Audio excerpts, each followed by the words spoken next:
अब जिस एस्ट्रोनॉट को वो स्लीपिंग चैम्बर से उठाते हैं उसका नाम मैन होता है और वो बोलता है कि यहाँ पर इंसान रह सकते हैं। वो बताता है कि जिस जगह पर अभी हम हैं यहाँ पर एमोनिया की मात्रा बहुत ज्यादा है, पर ऊंचाई पर वातावरण बिल्कुल नॉर्मल है और वहां पर इंसान की बस्ती बसाई जा सकती है। मैन ने इस प्लेनेट पर पहुंचने के बाद अपने रोबोट को बंद कर दिया होता है जो कि ऑन होना चाहिए।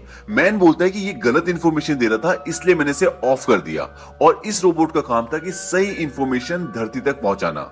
वहीं दूसरी ओर ये दिखाते कि पृथ्वी पर प्रोफेसर ब्रैंड अब अपनी जिंदगी की आखिरी सांसें ले रहे हैं और वो मरने से पहले मर्फ को बताते हैं कि ग्रेविटी की इक्वेशन कभी पूरी नहीं हो सकती। उसे पूरा करने के लिए उन्हें ब्लैक होल के पूरे डेटा की जरूरत होती जो ना तो उनके पास थी और ना उन्हें कहीं से मिलने की उम्मीद थी। वो मर्फ को बोलते हैं कि प्लान नंबर 1 सिर्फ दिखावा था, असल में इस प्रोजेक्ट के जरिए सिर्फ प्लान नंबर 2 को पूरा करना था ताकि इंसान ऐसे प्लेनेट पर पहुंच सके जहां जीवन हो और वहां जाकर वो जो अपने साथ मानव के भ्रूण ले गए जिससे नए इंसानों को पैदा किया जा सकता है उससे नए इंसान पैदा करें और मानव जाति को बचा सके। मतलब आने वाले समय में पृथ्वी पर सारे लोग मर जाएंगे क्योंकि प्लान नंबर 1 तो पूरा हो ही नहीं सकता। अब मर्फ प्रोफेसर ब्रैंड की बेटी को वीडियो मैसेज रिकॉर्ड करके भेजती है और बोलती है कि प्रोफेसर ब्रैंड अब इस दुनिया में नहीं रहे और वो उन्हें वो सारी बातें बताती है जो प्रोफेसर ब्रैंड ने मरने से पहले मर्फ को बताई होती है। वो बोलते क्या इस धोखे के बारे में मेरे पिता को पता था? वो ये पूछते कि क्या आपको पता था? और इस मैसेज को कूपर भी देख लेता है पर इस बारे में प्रोफेसर ब्रैंड की बेटी एमिली को कुछ भी पता नहीं होता। अब कूपर ये डिसाइड करता है कि वो इस ग्रह से सीधा पृथ्वी पर लौट जाएगा और अपने बच्चों से मिलेगा। तभी उनका एक साथी कूपर को बोलता है कि जब तुम पृथ्वी पर लौटोगे तो ब्लैक होल का चक्कर लगाते हुए जाना और टार्स जो कि एक रोबोट है उसे ब्लैक होल में छोड़ देना ताकि वो सारा डेटा कलेक्ट करके पृथ्वी पर भेज दे जिससे प्रोफेसर ब्रैंड की ग्रेविटी के अधूरे काम को पूरा किया जा सके और पृथ्वी के लोगों को बचाया जा सके। अब इस प्लेनेट पे कूपर को यह पता लगता है कि मैन जो कि इस प्लेनेट पर था उसने सबको धोखा दिया है और इस प्लेनेट के किसी भी हिस्से में इंसान नहीं रह सकता। मैन गलत डेटा भेजता है और अपने रोबोट को ऑफ कर देता है ताकि उसका रोबोट सही डेटा ना भेज दे और अगर सही डेटा पृथ्वी पर चला गया तो यहाँ कोई नहीं आएगा और वो यहाँ से कभी नहीं निकल पाए। यही कारण होता है कि मैन गलत डेटा भेजता है। मैन कूपर को मारने की कोशिश भी करता है। दरअसल उसका प्लान होता है कि वो इन सब को मार दे और अकेला पृथ्वी पर जाए ताकि वहां जाकर वो कोई भी झूठी कहानी बना दे और उसे झूठा साबित करने के लिए वहां पर कोई ना हो।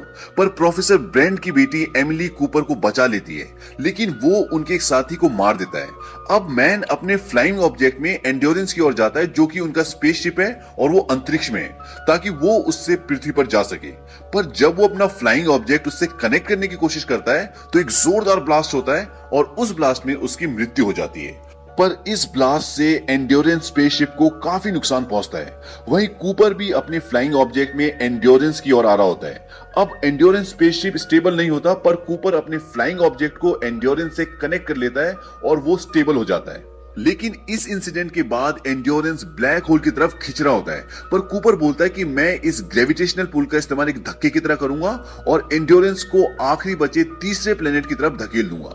इसे साइंस की भाषा में स्लिंग शॉट कहते हैं जिससे किसी भी यान को ग्रेविटेशनल फोर्स की मदद से स्पीड देते हैं। आपको बता दूं कि जब मानव पृथ्वी से किसी भी दूसरे प्लेनेट पर जाते हैं तो वो स्लिंग शॉट का इस्तेमाल करके ही जाते हैं। अब स्लिंग शॉट से वो अपने मेन शिप को उस तीसरे ग्रह की तरफ धकेल देते हैं और अपने रोबोट को ब्लैक होल में प्रवेश करवा देते ताकि वो ब्लैक होल का पूरा डेटा भेज दे और प्लान नंबर 1 को कामयाब करके पृथ्वी के लोगों को बचा लें। पर रोबोट के ब्लैक होल के अंदर जाते उससे संपर्क टूट जाता है।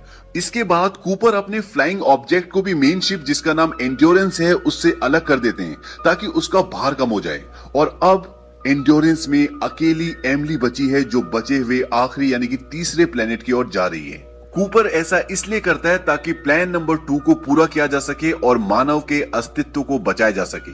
यहीं अब कूपर का फ्लाइंग ऑब्जेक्ट ब्लैक होल की तरफ बड़ी तेजी से बढ़ रहा होता है। उसका फ्लाइंग ऑब्जेक्ट उसे मैसेज देता है कि फ्लाइंग ऑब्जेक्ट से डिटैच हो जाएं और कूपर उससे बाहर निकल जाता है और उसके तुरंत बाद उसका फ्लाइंग ऑब्जेक्ट बहुत तेज से ब्लास्ट होता है। अब यहाँ पर आप ब्लैक होल्स को भी समझ लें। ब्लैक होल्स ब्रह्मांड में ऐसे होल्स होते हैं जिसके अंदर इतनी शक्ति होती है कि वो पूरे के पूरे प्लैनेट्स को निगल जाएं, और जैसे जैसे आप उसके अंदर जाते रहोगे वैसे वैसे उसकी चौड़ाई कम होती जाएगी और एक पॉइंट पर आकर वो खत्म हो जाएगा। पर जैसे ही कूपर बाहर निकलता है वो ब्लैक होल के अंदर ना जाकर एक टेसरेक्ट में पहुंच जाता है, और अब कूपर का रोबोट भी उसके संपर्क में आ जाता है और वो भी इस जगह को देख सकता है। उसका रोबोट बताता है कि फिफ्थ डायमेंशन के लोगों ने ह्यूमैनिटी को बचाने के लिए ये टेसरेक्ट बनाया है, और इस टेसरेक्ट में वो समय में आगे पीछे जाकर किसी भी पहलू को देख सकता है। वो इस टेसरेक्ट के जरिए अपने ही घर में बनी लाइब्रेरी में पहुंच जाता है जो उसकी बेटी मर्फ के कमरे में होती है, जहां उसे मर्फ दिखती है जो अभी बहुत छोटी है, और कूपर किताबें गिराकर उसे अपनी मौजूदगी का एहसास करवाना चाहता है। पर मर्फ समझती है ये कोई घोस्ट है। आपको याद होगा बचपन में मर्फ कूपर को बोलती थी कि मेरे कमरे में घोस्ट है जो किताबें गिराता है, और एक बार वो अपने पिता को ये भी बोलती है कि मुझे लगता है कि वो भूत आप ही हैं, और सच में यही होता है। कूपर ही होता है जो उसके कमरे में किताबें गिराता था, और वो ऐसा सिर्फ टेसरेक्ट के जरिए कर पाता है जिसकी मदद से वो पास में जा सकता है, पर वो यहाँ फंसा हुआ होता है, वो बात नहीं कर सकता। इसलिए कूपर मर्फ से कम्युनिकेट करने के लिए ग्रेविटी का इस्तेमाल करता है, क्योंकि ग्रेविटी ही एक ऐसी चीज है जो हर डायमेंशन में होती है, और धूल से जो मर्फ के कमरे में बाइनरी कोड्स की लाइंस बनी होती है वो भी ग्रेविटी की मदद से कूपर ने बनाई होती है। कूपर ही मर्फ को ग्रेविटी की मदद से अपने आप को जाने से रोकने का मैसेज देता है, जिसे वो अपनी नोटबुक में नोट कर लेती है स्टे लिखकर। लेकिन सारी कोशिशों के बाद भी कूपर ये नहीं बता पाता कि वो किसी टेसरेक्ट में फंसा हुआ है, और वही है जिसने ग्रेविटी की मदद से मैसेजेस भेजे हैं। तभी कूपर का रोबोट उसे बताता है कि उसे ब्लैक होल का सारा डेटा मिल गया है, जिसकी मदद से वो प्रोफेसर ब्रैंड की ग्रेविटी की अधूरी इक्वेशन को पूरा कर सकते हैं और पृथ्वी के लोगों को बचा सकते हैं। यहां पर कूपर सारी गेम समझ जाता है। वो अपने रोबोट को बोलता है फिफ्थ डायमेंशन के लोगों ने मुझे नहीं चुना बल्कि मर्फ को चुना है। रोबोट बोलता है किस लिए? कूपर बोलता है दुनिया को बचाने के लिए, और इसीलिए मैं यहां पर हूं। अब आप टेसरेक्ट को इस तरह भी समझ सकते हैं कि ये एक ऐसी जगह है जहां पर समय में आगे और पीछे देखा जा सकता है, और इसे फिफ्थ डायमेंशन के लोगों ने बनाया, यानी कि एडवांस लोगों ने बनाया है। और इसे क्यों बनाया है? ताकि वो इंसानों को बचा सके, क्योंकि पृथ्वी अब खत्म हो रही है और जो एडवांस लोग हैं उन्हें पता है, और वो कूपर के जरिए सारी इंफॉर्मेशन मर्फ तक पहुंचाना चाहते हैं, और इसीलिए उन लोगों ने इस टेसरेक्ट को क्रिएट किया है ताकि यहां से कूपर सारी इंफॉर्मेशन मर्फ को दे दे और मर्फ पूरी दुनिया को बचा ले। इस हिस्से को आप एक बार फिर से समझ लें। फिफ्थ डायमेंशन के जो लोग होते हैं वो समय में आगे पीछे कहीं भी जा सकते हैं और कभी भी जा सकते हैं, और फिफ्थ डायमेंशन के लोगों ने ये टेसरेक्ट बनाया है जहां पर अभी कूपर है, इसीलिए ये समय में आगे पीछे कहीं भी जा सकता है, और ये समय में पीछे जाकर अपने ही घर की लाइब्रेरी देखता है और जहां पर उसे मर्फ दिखती है। अब सवाल ये उठता है कि इस टेसरेक्ट को मर्फ के रूम के पास ही क्यों बनाया जाता है? क्योंकि फिफ्थ डायमेंशन के लोग जानते हैं कि मर्फ नासा में साइंटिस्ट है, और वो कूपर के थ्रू ब्लैक होल का सारा डेटा मर्फ को देना चाहते हैं ताकि वो ग्रेविटी की इक्वेशन को सुलझा ले और इस पूरी दुनिया को जो खत्म होने वाली है उसे बचा ले। अब समस्या ये है कि डेटा तो है, पर कूपर उसे अपनी बेटी मर्फ तक पहुंचाए कैसे? कूपर अपने रोबोट से सारा डेटा मोर्स कोड के रूप में ले लेता है और उसे ग्रेविटी की मदद से बुक सेल पर जो घड़ी रखी होती है, जो कूपर ने अपनी बेटी मर्फ को इस मिशन पर आने से पहले दी होती है, उस घड़ी की सुई में ट्रांसफर कर देता है। मोर्स कोड टेक्स्ट मैसेजेस भेजने का एक ऐसा तरीका है, एक ऐसी टेक्निक है जिससे आप क्लिक से, लाइट से या ऑन ऑफ टोन से अपने मैसेज को भेज सकते हैं, और जो लोग इस शैली को जानते हैं और वो उसे डिकोड करके समझ लेते हैं। अब जब मर्फ अपने पिता की घड़ी लेने आती है, जो कि अब साइंटिस्ट है, तो वो देखती है कि उसकी घड़ी की सुई अजीब तरह से रिएक्ट कर रही होती है, और क्योंकि वो साइंटिस्ट है तो उसे मोर्स कोड के बारे में पता होता है, और वो ये समझ जाती है कि उसके पिता ही उसे मोर्स कोड के जरिए डेटा भेज रहे हैं, और वो इस डेटा को समझकर ग्रेविटी की इक्वेशन को सॉल्व कर लेती है। तभी जिस टेसरेक्ट में कूपर और उसका रोबोट होते हैं वो गायब होना शुरू हो जाता है और उन दोनों को इससे बाहर फेंक दिया जाता है। दरअसल फिफ्थ डायमेंशन के लोग कूपर के जरिए ब्लैक होल की सारी इंफॉर्मेशन पृथ्वी पर पहुंचाना चाहते थे, इसीलिए उन्होंने इस टेसरेक्ट को बनाया होता है। अब कूपर बाहर आ जाते हैं और उन्हें दूसरे एस्ट्रोनॉट्स ढूंढ लेते हैं। जब कूपर की आंख खुलती है तो वो एक स्पेस स्टेशन पर होते हैं।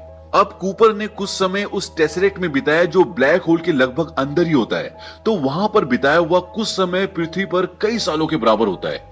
कूपर की आंख खुलने के बाद जब वो स्पेस स्टेशन को देखते हैं तो वो देखते हैं उसका नाम कूपर स्टेशन होता है, पर ये उनके नाम पर नहीं बल्कि उनकी बेटी मर्फ कूपर के नाम पर होता है। जब कूपर अपनी बेटी से मिलते हैं तो वो देखते हैं कि वो बहुत बूढ़ी हो चुकी है और कूपर की उम्र लगभग 3 साल ही बड़ी होती है, पर अगर वो पृथ्वी पर होते तो आज उनकी उम्र 125 साल की होती।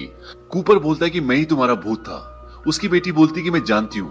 मर्फ बोलती है कि किसी भी माँ बाप को अपने बच्चों को मरते हुए नहीं देखना चाहिए, क्योंकि अब मर्फ बहुत बूढ़ी हो चुकी है और वो अपनी जिंदगी की आखिरी सांसें ले रही है। वो बोलती है कि तुम जाओ, यहाँ पर मेरे लिए मेरा परिवार है, मेरे बच्चे हैं।